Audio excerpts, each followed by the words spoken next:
Headlines के प्रायोजक NAC A++ Guru Kashi university, empowering youth, empowering India. Haryana में बैंक घोटाला मामले में जांच तेज। चंडीगढ़ में सीबीआई की टीम ने सीनियर आईएएस के घर की छापेमारी, कई रिकॉर्ड खंगाले।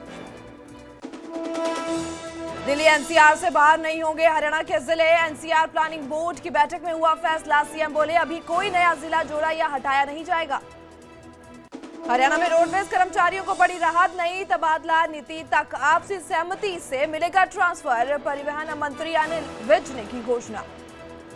किसाऊ बांध परियोजना पर दिल्ली में बनी संबंधित राज्यों में सहमति। हिमाचल को बिना खर्च के होगी 600 करोड़ की सालाना आय। न्यूज 18 पर सीएम सुक्खू ने दी एक्सक्लूसिव जानकारी। पंचकुला में हरियाणा पुलिस का एनकाउंटर एक्शन। पिंजौर में 2 बदमाशों को मुठभेड़ के बाद पकड़ा। एक बदमाश का रोहित गोदारा गैंग से कनेक्शन की खबर। प्रायोजक NAC A++ Guru Kashi university, empowering youth, empowering India.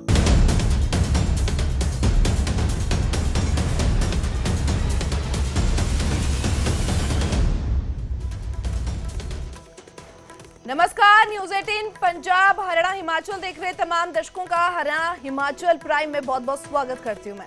सबसे पहले बुलेटिन का आगाज करते हैं, जहां किसाऊ बांध परियोजना पर सहमति बन चुकी है। दिल्ली में बैठक के दौरान संबंधित राज्यों ने सहमति जताई है। केंद्रीय गृह मंत्री अमित शाह के नेतृत्व में ये बैठक हुई, जहां हिमाचल के मुख्यमंत्री सुखविंदर सिंह सुक्खू भी शामिल हुए हैं।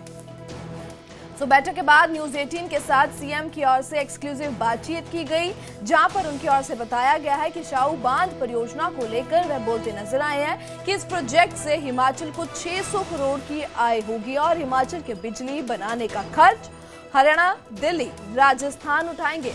यह हिमाचल के लोगों की जीत है। सीएम सुक्खू की ओर से एक्सक्लूसिव बातचीत पर न्यूज 18 के साथ ये बात की गई है। तो हिमाचल को किसाऊ से ऊर्जा मिलेगी।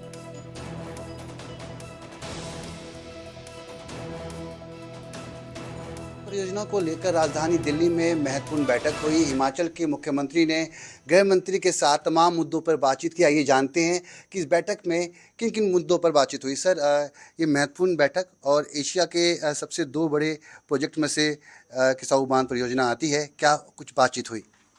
देखिए, 2018 से ये प्रोजेक्ट लटका हुआ था और गृह मंत्री जी ने बैठक बुलाई।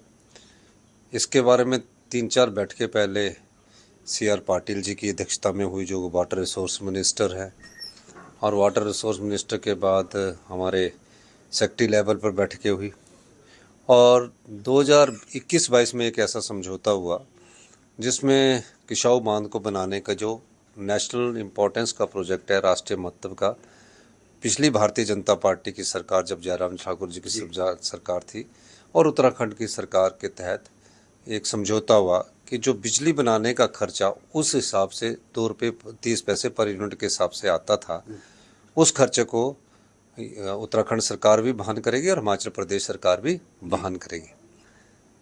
जब हमारी सरकार आई तो मैंने इस पर असहमति जताई। मैंने कहा कि जिन राज्यों को पानी मिलना है, जिनमें दिल्ली है, हरियाणा है, राजस्थान है, उनको तो भारत सरकार 90-10 के तहत ग्रांट दे रही है और जो उस पानी से बिजली बननी है उसका मूल्य हमसे ले रही है और उस मूल्य को उन्होंने 2 रुपये 30 पैसे पर यूनिट फिक्स किया। मैंने बोला ये तो नहीं होना चाहिए, जिसको ज़रूरत है वो पानी ले, और हम भारत राज्य के एक अभिन्न अंग है और हमारा दायित्व बनता है देश के लिए हमें जो भी देना पड़े वो उसको देने के लिए तैयार है, लेकिन जहाँ अन्याय हो रहा है उसके विरुद्ध भी खड़े होना चाहिए। मैंने पिछली भारतीय जनता पार्टी की सरकार, जो जयराम ठाकुर जी के साथ समझौता ज्ञापन हुआ था, उसको मैंने मानने से इनकार कर दिया और मैंने कहा हमारी संपदा है और हम इस संपदा का प्रत्येक भाग का अपना हिस्सा जो बनता है, वो जो हमें मिलना चाहिए वो मिलना चाहिए। 2-3 बैठकें हुई, हमारी खट्टर साहब से भी बैठक हुई जब वो चीफ मिनिस्टर थे, हमारी वाटर रिसोर्स CR पाटिल जी से बैठक हुई, CR पाटिल जी से बात हुई और डिप्टी CM से भी हमारी बैठक हुई, पर मैं इस मामले में अड़ग रहा क्योंकि ये प्रदेश की संपदा है और प्रदेश की संपदा का कुछ जहाँ से हमें रेवेन्यू आना है उस पर मैंने सहमति नहीं जताई। प्रदेश के हित में, प्रदेश के 75 लाख लोगों के हित के में मैंने ये फैसला मानने से इनकार कर दिया। तो आज ये जो हाईएस्ट लेवल पर बैठक हुई, जिसमें गृह मंत्री जी ने ली, जिसमें उत्तराखंड के सीएम भी थे, जिसमें water resource minister CR Patil ji भी थे, पावर मिनिस्टर हमारे यहाँ क्या कहते मनोहर लाल खट्टर जी भी थे, तो इन सब ने बैठक में भाग लिया और गृह मंत्री जी की अध्यक्षता में बैठक हुई और तो एक सहमति बनी। उन्होंने कहा कि तुम अपना पैसा ले लो। हमने कहा हम ये पैसा नहीं लेंगे। उन्होंने कहा कि हम बिजली बना लेते और जब बिजली की कॉस्ट पूरी हो जाएगी उसके बाद आपको प्रोजेक्ट देते। मैंने बोला इसमें भी हमारी सहमति नहीं बनी। हमने कहा जब 90-10 के हिसाब से अब 90% हरियाणा को जिसको पानी की जरूरत है, राजस्थान जिसको पानी की जरूरत है, दिल्ली को जिसको पानी की जरूरत है, उसको तो 90% दे रहे हो और 10% उनका ले रहे हो, तो हम नहीं मानेंगे इस बात में। तो अंत में ये सहमति बनी कि जो राज्य अगर इस प्रोजेक्ट को बनाना चाहता, जो 8 साल से लटका पड़ा है, जिसमें राजस्थान है, हरियाणा है, दिल्ली है, अगर वो हिमाचल की बिजली बनाने का खर्चा बहन कर लेते हैं तो हम इस समझौते पर तैयार है। तो मुझे खुशी है कि आज गृह मंत्री जी की बैठक में ये सहमति बनी कि वो तीनों राज्य हिमाचल की में जो बिजली पैदा होगी उसका खर्चा वो तीनों राज्य उठाएंगे। बहुत बड़ी जानकारी दे रहे हैं। ये उठाएंगे। वहीं उत्तराखंड के राज्य की बात है तो उत्तराखंड के राज्य ने कहा कि हम अपना जो शेयर है हम अपने आप बनाएंगे, पर उनको गृह मंत्री जी ने बोला कि तुम तो अपने आप बनाइए। तो उन्होंने अपनी सहमति जताई। उन्होंने कहा कि हमें कुछ लोन दिला दीजिए, तो उस पर तो भारत सरकार ने तय करना। पर ये हिमाचल प्रदेश के लोगों की एक बहुत बड़ी जीत है कि हमारी संपदा से आने वाले 5 वर्षों में हर वर्ष हमें 600 करोड़ रुपए की आय उस बिजली के बनने से होगी, जिस बिजली के बनने में हमारा एक भी पैसा खर्च नहीं हुआ है। एक बात है। और हमको बड़ी खुशी इस बात की भी है कि पावर प्रोजेक्ट बन जाते हैं तो उसमें 12% फ्री रॉयल्टी देनी पड़ती है, उसको हम करते। लेकिन ये एक ऐतिहासिक जीत है हिमाचल प्रदेश के संदर्भ में, और मैं कह सकता हूँ इस जीत का लाभ आने वाले समय में मिलेगा। ये नहीं कि सरकार आज हमारी है कल किसी और की, लेकिन ये हिमाचल के लोगों की जीत है। अगर हमने ये मामला सही ढंग से उठाया, आज मैं कुर्सी पर तो मैंने उसको तर्क के साथ उठाया, लॉजिकली उठाया, तब ये सहमति बनी। और आज गृह मंत्री जी ने कहा कि इनको मिनट्स में नोट कर लीजिए। तो इस संदर्भ में मैं कह सकता हूं कि ये हिमाचल प्रदेश के लोगों की बहुत जीत है। 5 साल बाद उन्हें 600 करोड़ रुपया मिलना शुरू हो जाएगा। 5 रुपये पर यूनिट के हिसाब से हमने एस्टीमेट लगाया कि 211 मेगावाट हमें फ्री में मिला हुआ प्रोजेक्ट मिलेगा, और उसकी कीमत हम 5 रुपये के हिसाब से अगर लगाते या 4 रुपये के हिसाब से, उस समय तो कीमत बढ़ जाएगी। तो मुझे लगता है कि काफ़ी पैसा हिमाचल को आत्मनिर्भर बनाने की जो हमारी परिकल्पना, उस दृष्टिकोण से ये बहुत महत्वपूर्ण प्रश्न आगे बढ़ेगा। चलिए, धन्यवाद सर। एक आखिरी सवाल आपसे पूछ लेता हूँ।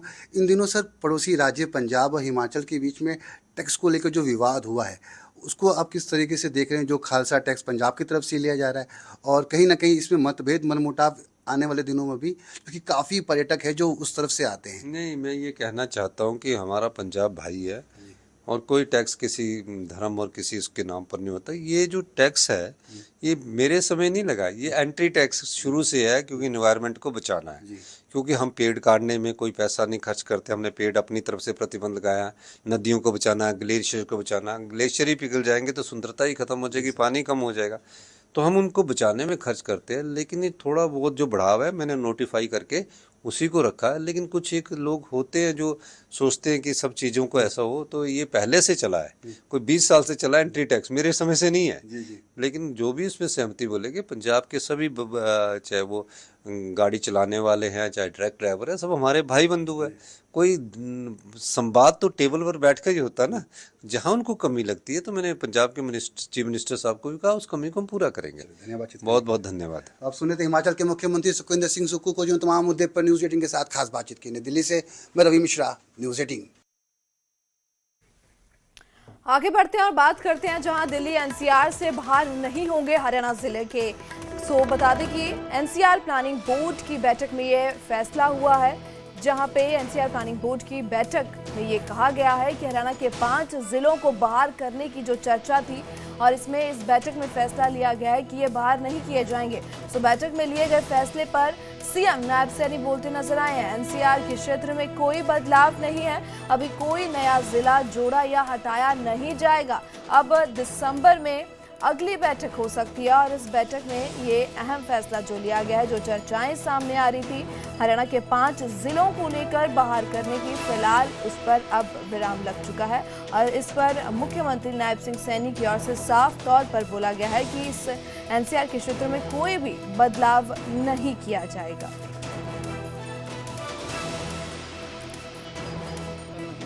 नहीं किया जाएगा, ये निर्णय वो लिया गया है, एज इट इज रहेगा। और आज की बैठक में एनसीआर रीजन के जो रीजन प्लान है 2041 पर, उस पर भी चर्चा की गई है और उसको फाइनल करने के लिए एक सब कमेटी बनाई गई है, जिसमें केंद्र और राज्यों के अधिकारी और सभी राज्यों के सुझावों पर विचार विमर्श कर यह सब कमेटी 15 अगस्त तक अपनी रिपोर्ट को प्रस्तुत करेगी। और एक विषय एनसीआर जो प्लानिंग बोर्ड की अगली बैठक लगभग दिसंबर के करीब वो होगी। एनसीआर रीजन के अंदर वो अलग अलग स्थानों के ऊपर कहाँ होगी कहाँ नहीं होगी, ये भी उसके ऊपर विषय आया था। आगे बढ़ते हुए बात करते हैं, हरियाणा में रोडवेज कर्मचारियों को बड़ी राहत मिली है। नई तबादला नीति तक आपसी सहमति से ट्रांसफर मिलेगा। कार्यशालाओं में पंखे, पानी जैसी सुविधाएं बढ़ाई जाएंगी। परिवहन मंत्री अनिल विज की ओर से यह घोषणा की गई है। सो ऐसे में हरियाणा में रोडवेज कर्मचारियों को बड़ी राहत दी गई है। नई तबादला नीति के तहत आपसी सहमति के अनुसार ही ट्रांसफर मिलेगा। सहमति होगी तभी ट्रांसफर मिलेगा और इसी के साथ कार्यशालाओं में तमाम सुविधाएं उपलब्ध करवाई जाएगी, पंखे, पानी जैसी। तो ये मंत्री अनिल विज की ओर से घोषणा की गई है। रोडवेज कर्मचारियों के लिए ये अहम घोषणा जो सामने आई है।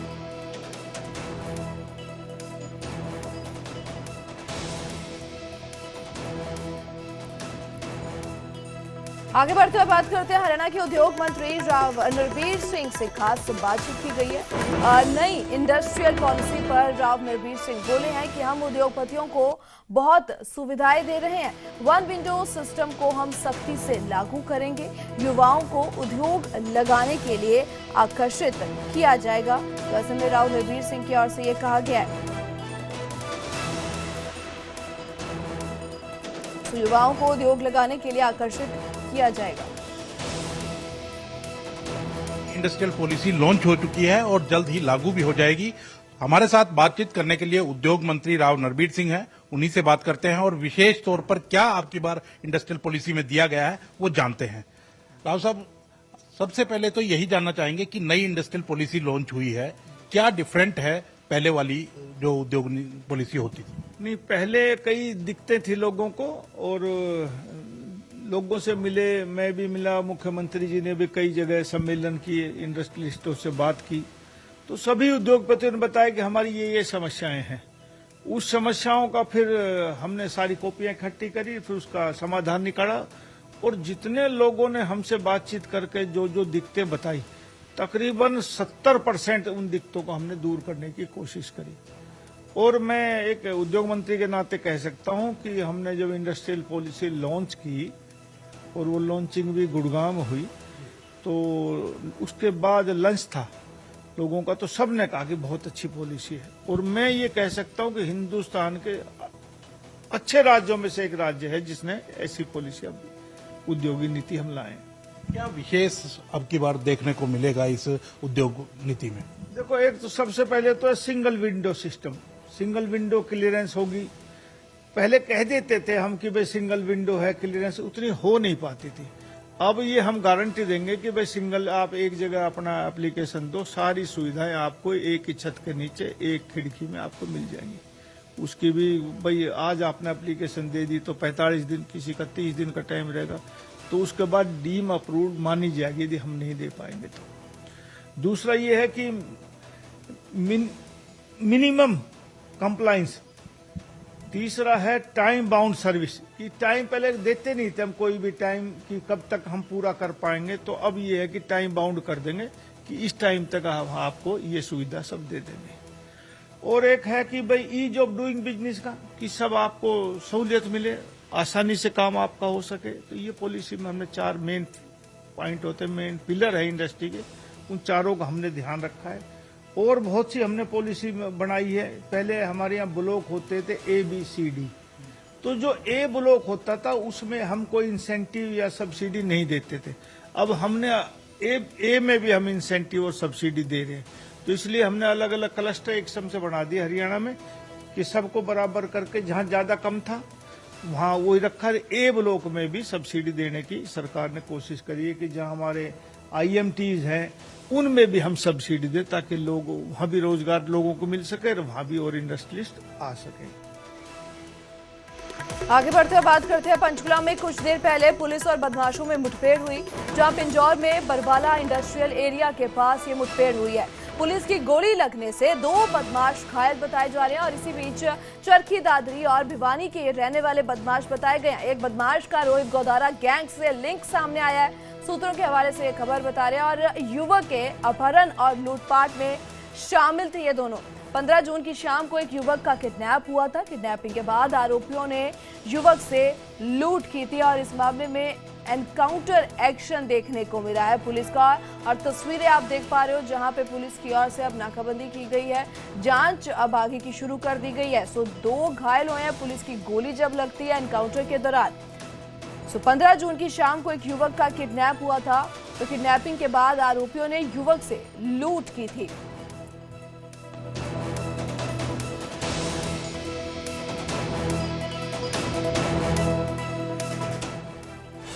रुक करते अगली खबर का। यमुनानगर में पुलिस टीम पर हमला किया गया। नशा तस्करों को पकड़ने गई थी पुलिस पर पथराव हुआ है। नशा तस्करों के परिवार वालों ने पथराव किया। पथराव में पुलिस की गाड़ियां टूटी है और महिलाओं ने पुलिस कर्मचारियों के